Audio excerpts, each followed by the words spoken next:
Baik, Assalamualaikum warahmatullahi wabarakatuh. Sebelumnya, perkenalkan, nama saya Rijo Micili Saputra dengan NIM 12115050 Baik, pada kesempatan kali ini saya akan mempresentasikan melalui video sebuah artikel dengan judul Tafsir Ayat Sosial Politik dan Ekonomi dalam rangkuman tanggung jawab sosial pemimpin. Baik, kita lanjut dengan latar belakang bagaimana tanggung jawab seorang pemimpin itu. Kepemimpinan dalam masyarakat sangat penting, di mana pemimpin yang bertanggung jawab untuk mengarahkan serta mengelola kepentingan masyarakat demi kesejahteraan bersama. Dalam Islam, kepemimpinan mengandung tanggung jawab moral dan sosial, mengikuti pedoman Al-Quran yang menekankan keadilan dan kepedulian terhadap masyarakat. Jadi, kalau seandainya seorang pemimpin itu tahu dengan pengetahuan agama, yang dasari dengan agama, yang dasari dengan Al-Quran, maka otomatis beliau itu punya tanggung jawab kepada siapa yang dipimpinnya. Baik, kita lanjut kepada slide selanjutnya, yaitu metode penafsiran. Baik, di sini saya menggunakan metode muqarrar, yaitu perbandingan antara penafsiran ayat Al-Quran dengan pendapat ulama tafsir untuk memahami tanggung jawab sosial pemimpin. Kita lanjut. Kemudian studi literatur. Tanggung jawab sosial pemimpin juga dibahas dalam disiplin ilmu lain seperti manajemen dan etika. Pemimpin harus efektif serta memperhatikan kesejahteraan sosial dan memiliki dimensi spiritual yang kuat, bertindak sebagaimana pelayan masyarakat. Jadi itu merupakan tanggung jawab sosial pemimpin, yang mana pemimpin itu tidak hanya mementingkan dirinya pribadi, tapi dia itu mementingkan kepada masyarakat banyak. Baik, kita lanjutkan kepada pokok pembahasan kita pada saat sekarang ini, yaitunya tentang apa itu tanggung jawab, definisi tanggung jawab, apa yang diartikan dengan tanggung jawab itu. Tanggung jawab berarti kewajiban untuk menanggung segala akibat dari tindakan yang diambil. Pemimpin harus mampu mempengaruhi dan membawa anggota kelompoknya ke arah kebaikan. Jadi kalau seandainya kita diletakkan sebagai seorang pemimpin, maka itu kita harus mengelola kelompok kita, membawa kelompok kita bagaimana kelompok kita atau organisasi kita pimpin itu berjalan dengan baik.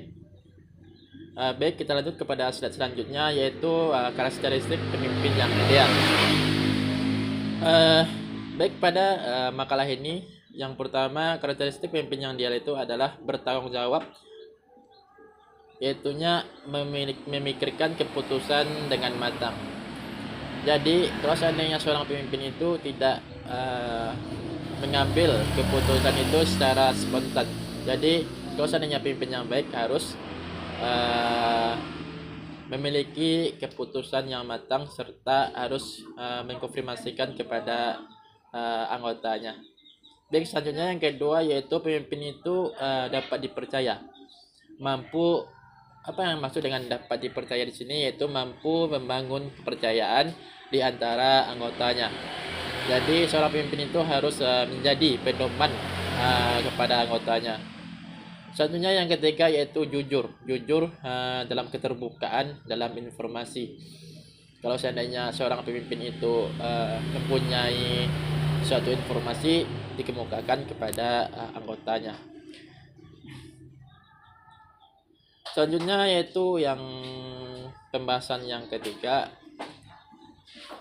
bagaimana kewajiban menegakkan hukum yang adil. Baik, di sini saya akan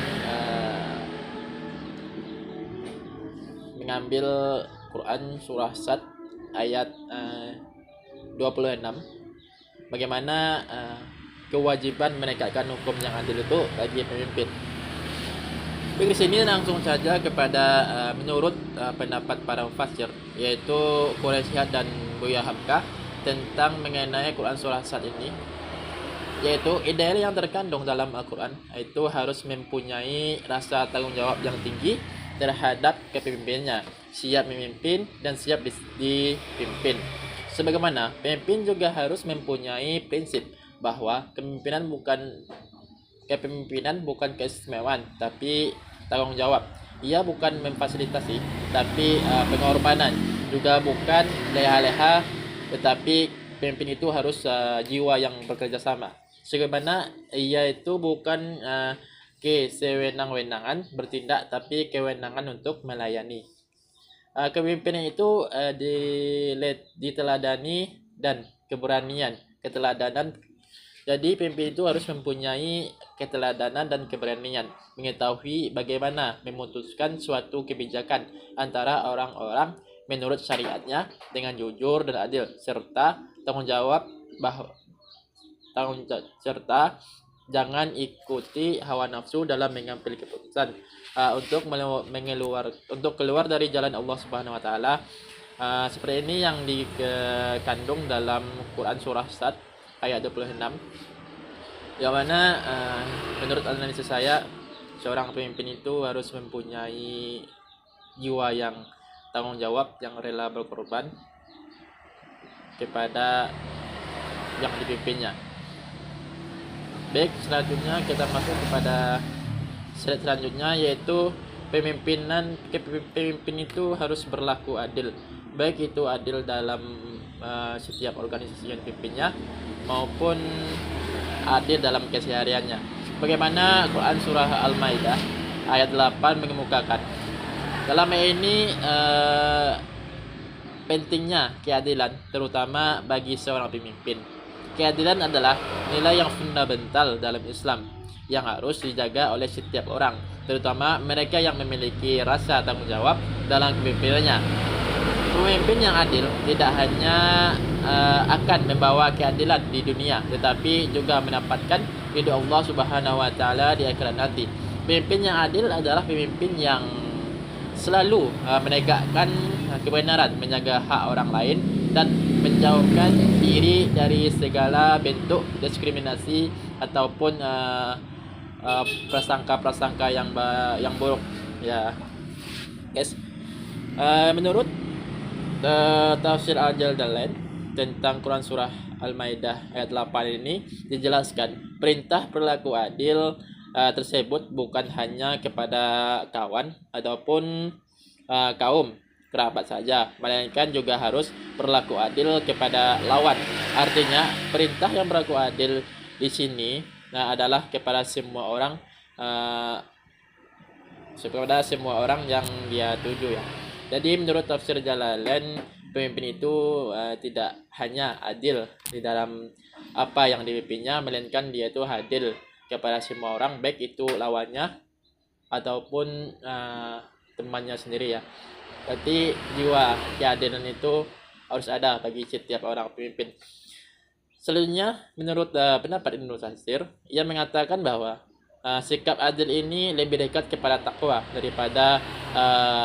daripada meninggalkannya.